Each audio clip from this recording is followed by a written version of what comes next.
Everyone, আমি সুবর্ণা। কেমন আছো তোমরা সকলে? আশা করি তোমরা সকলে ভালো আছো। আমি অনেক অনেক ভালো আছি। চলে আসলাম আজকে নতুন একটা রান্নার রেসিপি নিয়ে। আজকে বাড়িতে বানাবো হচ্ছে পিৎজা। তো তোমরা দেখতে থাকো কেমন কি বানাই। আর এদিকে আমার বর আমাকে সবজি কেটে দিয়েছে।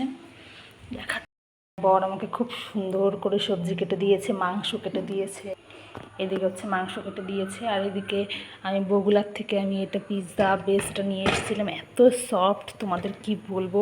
এদিকে আমি গ্যাসে কড়াইটা বসিয়ে দিয়েছি। তো এখানে অল্প একটু তেল দিয়ে দিয়েছি। তো আমি সবজি কটা ভেজে নেব সব কটা, যেহেতু আর কি কাঁচা কাঁচা না থাকে। তো এদিকে আমি সবজি কটা ভাজা হয়ে গেছে, দেখতেই পাচ্ছ। তার মধ্যে আমি মাংস কটা আমি এখন ভেজে নেবো। এর মধ্যে সয়া সস, টমেটো সস আর একটু পিৎজা সস দিয়ে আমি ভেজে নিয়েছি মাংস কটা।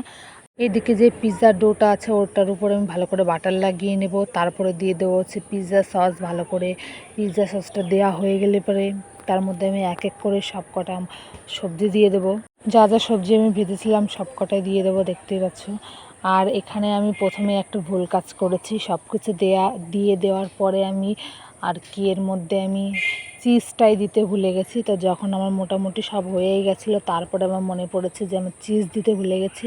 তো লাস্টের দিকে আমি চিজ দিয়েছি, কিন্তু তেমন আর কি একটু চিজটা আর কি তেমন গলেনি। কিন্তু যখন আমি আর কি প্রথমে দিয়েছিলাম তখন যদি দিতাম তখনটা খুব ভালো হতো।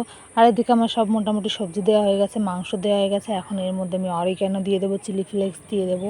মোটামুটি তোমরা পরেও দিতে পারো, আমি আগে দিলাম। তো তোমরা চাইলে পরেও দিতে পারো, ওটা কোনো ব্যাপার না, যার যেমন খুশি। এদিকে আমি একটা কড়াই নিয়ে নিয়েছি, তার মধ্যে আমি বাটারটা ভালো করে মেল্ট করে নেব।